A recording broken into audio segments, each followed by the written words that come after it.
Well, good evening, everyone. Merry not so stupid o'clock. Welcome to another episode of Spilling Tea. I'm your host, Tiffany Daniels. And folks, we're switching some things up. Since my scare, and yes, it's still ongoing, with the landlord, I've made a few realizations. And one of those is this getting up at stupid o'clock a.m. in the morning is freaking killing me. Killing me. And then I tend to have much better days and much better selves when I do an extra vid the previous day and just go ahead and put it out in the morning. So I have moved everything over to where I do start exercise the moment I get off the clock and then follow it by a video so I can actually enjoy my evenings and not get up at the stupid o'clock a.m. in the morning. And I want to see how that works out. Alright, so yeah, and landlord situation. We have heard nothing. We know nothing yet. More than likely, they're going to send me a text tomorrow. I'm going to basically ignore it unless it's telling me when the inspector is showing up. If they try to pull anything, I will reach out to Parmalee, which is my disability attorney, who assisted me also in getting SSI back in the day. And if he can't help me, he will refer me to somebody who can. So, yeah, don't. It's never a good idea to fuck with me.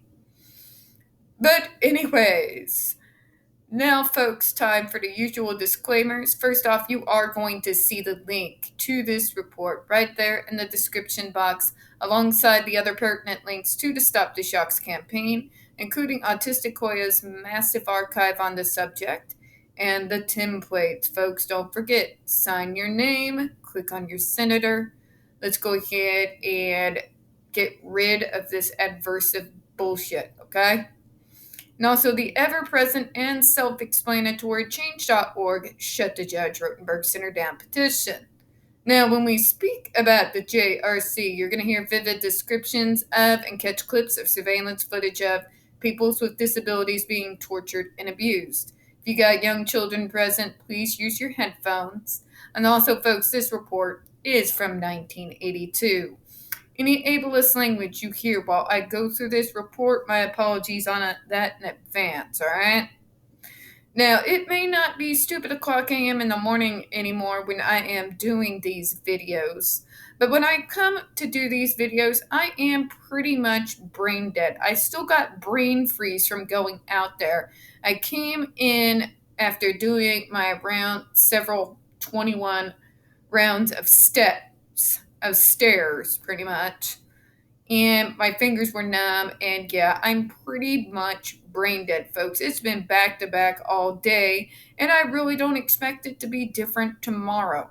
So if I stumble over any of my words this evening, my apologies in advance.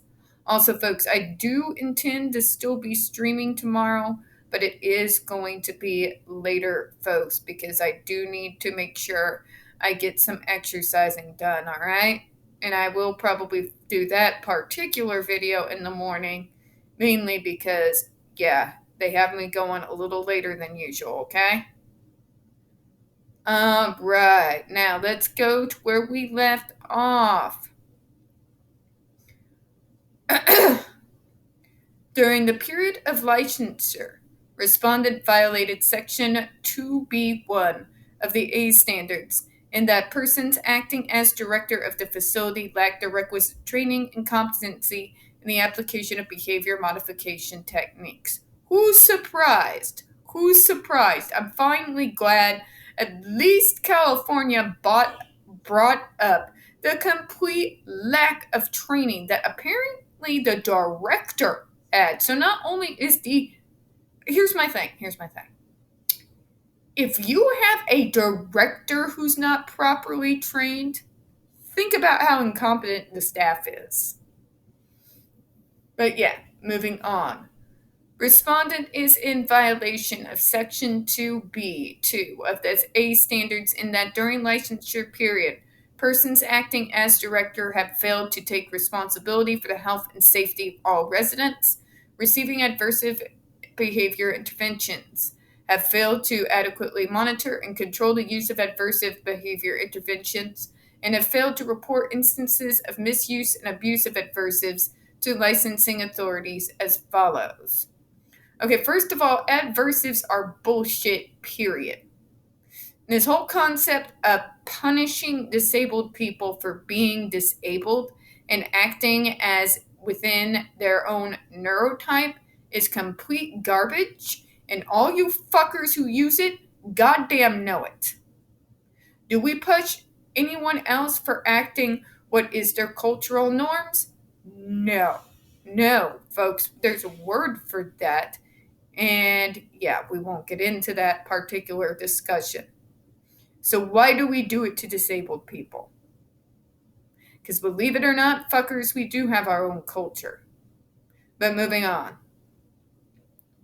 On one occasion during September through December 1980, a visitor came to BRI when blank was excessively bruised. The visitor was told that blank was ill and off treatment for the day. Blank was kept in his bedroom during this period. During the excuse me.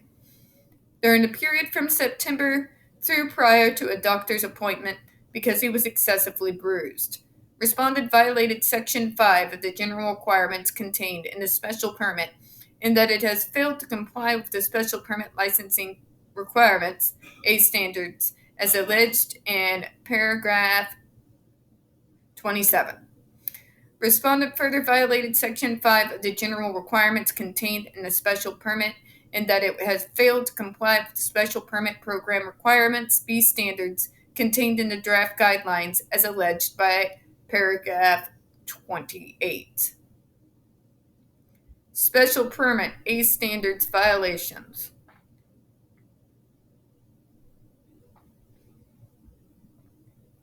Respondent has failed to comply with special permit licensing requirements, A standards, contained on page 2 of the special permit as follows. BRI has violated Section 1A of the A standards in that the facility has failed to maintain adequate written policies and procedures describing the use of adversives, the staff members empowered to authorize and or implement their use, and the mechanisms for maintaining and controlling their use. BRI has violated Section 1A1C of the A standards in that the facility has failed to make adequate written policies and procedures available to staff, to residents' families, and to the department. Number 3, BRI is in violation of Section 1B of the A standards in that the facility has failed to maintain complete records on each resident. This violation includes but is not limited to failure to retain daily records kept by direct service staff as required by Section 1B. During this period of licensure, respondent violated Section 2A1A of the A standards in that the facility has failed to assure that a qualified clinical supervisor director, hereinafter director, is responsible for the delivery and termination of adversives at all times as follows. During the period from September 1978 through the present, blank has on numerous occasions acted in capacity of director. Ms. Blank has no education or experience to qualify her for such a position. On or about the evening of March 8, 1981, Blank was acting as director as BRI. She was not qualified for that position. She did not have the authority to make treatment decisions, referred all such decisions to blank. On or about July 22, 1981, blank, who is herself not qualified for the position of clinical director, was conducting training of the new clinical director. During the period from September the 3rd to December the 15th, 1980, and for an unknown period of time before December 1980, and on unknown occasions before or after that period, respondent instructed its employees to administer pinches to residents' inner thighs, inner arms, buttocks, and bottoms of feet to keep resulting bruises and abrasions from being visible to licensing authorities, parents, and physicians. Oh, isn't that interesting? That takes me back, folks, and it's kind of triggering actually, because my abuser in childhood did the same things. They never hit me where they could be seen. I didn't have a black eye or visible injuries.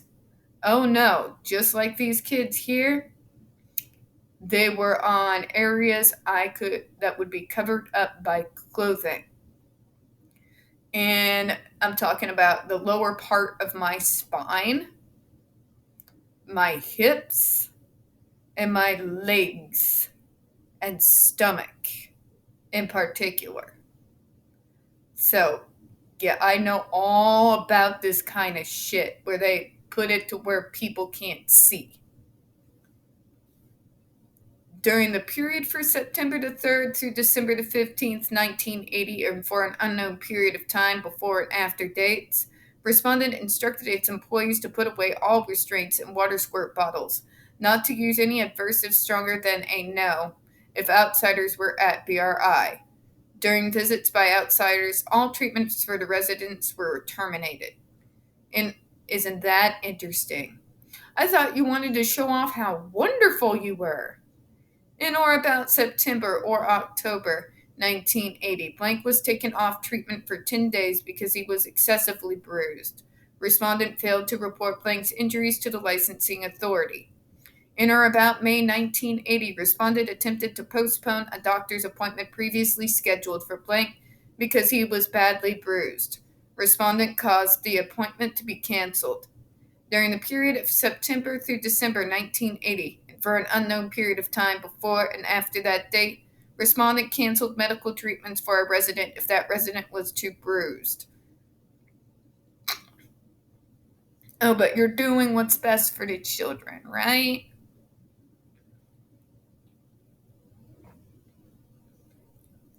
If you have to hide it, then you know what you're doing is bullshit and it's wrong. Just saying. During the period of September through December 1980, and for unknown period of time before and after that date, respondent canceled medical appointments for a resident if the resident was too bruised.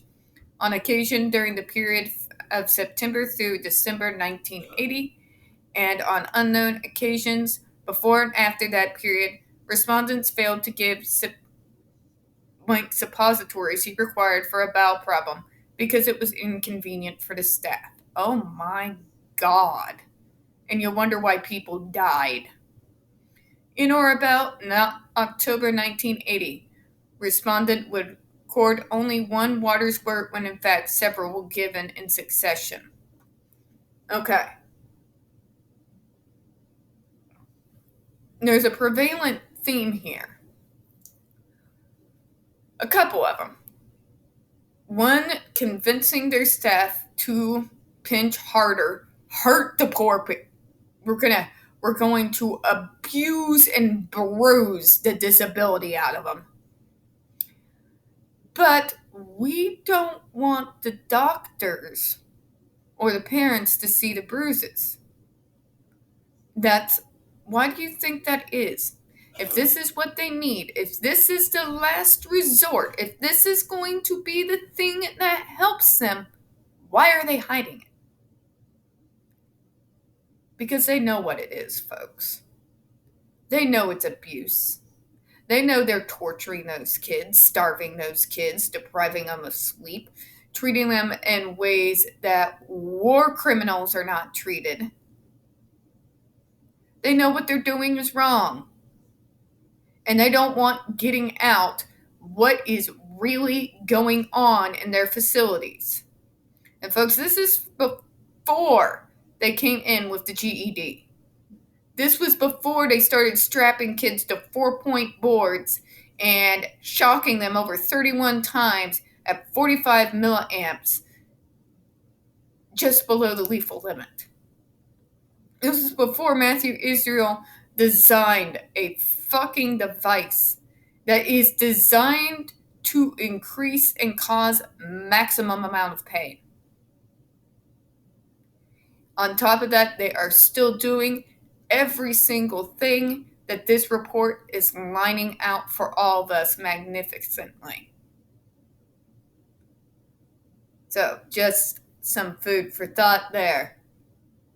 My question is, DC Circuit Court, you have access to all of this information all the way back to 1979. And yet you are still going to protect these people? Why the hell was a federal investigation not done a long goddamn time ago and these people not brought up on charges? If you're not going to do it for anything else, what about the violations for fire and safety? What about the food hazards, for God's sake? You know? Just saying. And on that, folks, I'm going to close out this evening. We don't get very many views on this channel, especially on this subject. The few that we do tend to get removed from time to time. So, folks, please don't forget to hit that like button, hit subscribe. Don't forget to hit the comments. I do appreciate your time this evening. And as always, we here at Spilling Tea hope you have a good one. Bye-bye.